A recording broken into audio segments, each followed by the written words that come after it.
Hi everyone, అందరికీ నమస్కారం. మీరంతా బాగున్నారని ఆశిస్తున్నాను. ఈరోజు నేను ఒక టిఫిన్ రెసిపీ అయితే షేర్ చేస్తున్నానండి. ఇది మార్నింగ్ బ్రేక్ఫాస్ట్గా కానీ నైట్ డిన్నర్కి కానీ చాలా పర్ఫెక్ట్గా ఉంటుంది. అండ్ ముందుగా పిండి పట్టుకునే పని లేదు, ఇన్స్టెంట్గా చేసుకోవచ్చు. అదేవిధంగా మనలో చాలామందికి అన్ని రకాల కూరగాయలు ఇష్టం ఉండవు. ముఖ్యంగా పిల్లలైతే కొన్ని కూరగాయలు అసలు తినరు. ఇప్పటికే చాలామంది పేరెంట్స్ వాటిని ఇట్లాగా ఇన్స్టెంట్గా చేసుకునే వాటిల్లో కలిపేసి రుబ్బేసి చేస్తూ ఉంటారు. అట్లాంటి ఒక రెసిపీయే ఇదనమాట. ఇది ఇన్స్టెంట్గా చేసుకోవచ్చు ఈ దోశ అనేది. ఇంతకీ నేను ఈ దోశ దేనితో ప్రిపేర్ చేశాను అనేది చెప్పే ముందు ఈ వీడియోని చివరి వరకు చూడండి. వీడియో కనుక నచ్చితే ఒక లైక్ చేయండి అండ్ నా ఛానల్ని సబ్స్క్రైబ్ చేసుకోండి. అండ్ వీడియోలోకి అయితే వెళ్ళిపోదాము. ఈ దోశ అనేది చాలా బాగుంటుంది అండ్ ఎక్కువ శ్రమ కూడా లేదండి. ఇంట్లో సొరకాయ ఉంటే ఇలా సొరకాయతో దోశ చేద్దామని రెడీ చేస్తున్నాను. సొరకాయను హాఫ్ పోర్షన్ అయితే తీసుకున్నాను. దాంట్లో ముచ్చిక భాగాన్ని కట్ చేసుకొని ఇలాగ వీడియోలో చూపించిన విధంగా పీల్ తీసేసుకోవాలి. పొట్టు ఇష్టం ఉన్న వాళ్ళు దీన్ని పీల్ తీయకుండానా సరే అలా యూస్ చేసేసుకోవచ్చు అనమాట. వీడియోలో చూపించిన విధంగా పీల్ అంతా తీసేసుకున్న తర్వాత ఇలా మొత్తం శుభ్రంగా వాష్ చేసేసుకోవాలి. ఆ తర్వాత దీన్ని చిన్న చిన్న ముక్కలుగా కట్ చేసేసుకోవాలన్నమాట. లోపల పార్ట్ అనేది బాగా ముదిరి ఉన్న కాయ అయితే గింజలు పట్టి ఉంటాయి కదా, ఆ గింజలను అయితే తీసేసేయండి. ఆ గింజలను తీసేసి కండ పార్ట్ మాత్రమే ఇలా కట్ చేసుకోవాలన్నమాట. లేత కాయ అయితే మొత్తంగా వేసేసుకోవచ్చు, ఏం పర్వాలేదు. ఎందుకంటే గింజలతో వేసేస్తే మనం దోశ వేసుకునేటప్పుడు ఆ గింజలు తగులుతూ అంత టేస్టీగా రాదనమాట, పంటి కింద పడతాయి కాబట్టి. అందుకని గింజలు అయితే తీసేసుకోవాలి.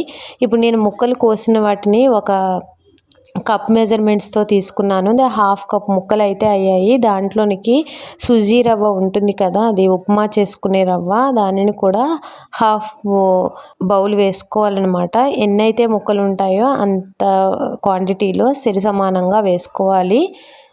వీటిలోకి స్పైస్కి తగ్గట్టుగా పచ్చిమిర్చి వేసుకోవాలి. అదేవిధంగా అల్లం తరుగు వేసుకోవాలి. 1 ఇంచు అల్లం ముక్కలు వేసుకున్నాను. కరివేపాకు, కొత్తిమీరను వేసుకొని మొత్తం ఒకసారి కలిపేసుకున్న తర్వాత 1 టేబుల్ స్పూన్ పెరుగు వేసుకోవాలి. పులిసిన పెరుగైనా పర్వాలేదు, ఫ్రెష్ పెరుగైనా పర్వాలేదన్నమాట. వీటిని మిక్సీ జార్లోనికి కొద్దిగా ట్రాన్స్ఫర్ చేసుకుంటూ మిక్సీ పట్టేసుకోవాలి. దీంట్లోకి తగినంత వాటర్ పోసుకొని మిక్సీ పట్టేసుకోవాలన్నమాట. వీడియోలో చూపించిన విధంగా మిక్సీ పట్టేసుకున్న తర్వాత ఒక బౌల్లోకి అయితే ట్రాన్స్ఫర్ చేసేసుకోవాలి. నేను తీసుకున్న క్వాంటిటీకి 2 టైమ్స్ నేను మిక్సీ పట్టవలసి వచ్చిందనమాట. ఇట్లాగా మొత్తం బ్యాటర్ని అయితే రెడీ చేసుకున్నాను.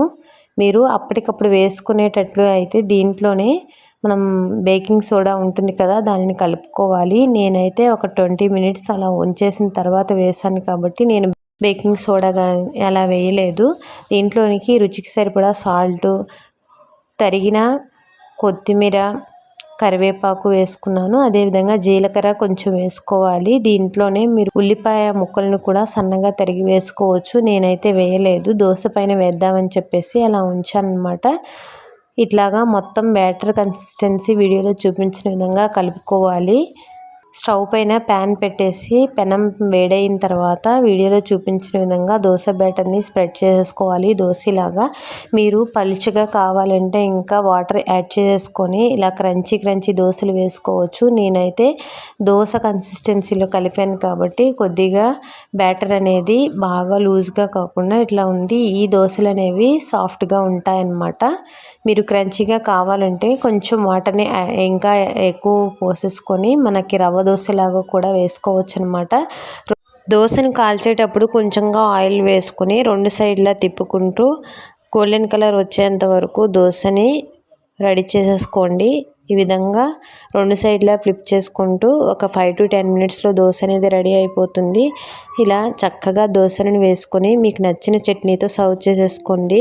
ఇంట్లో అందరికీ నచ్చుతుందన్నమాట. మీరు క్రంచీగా ఇష్టపడితే కనుక అలాగ రవ్వ దోశలాగా కూడా దీన్ని వేసుకోవచ్చు.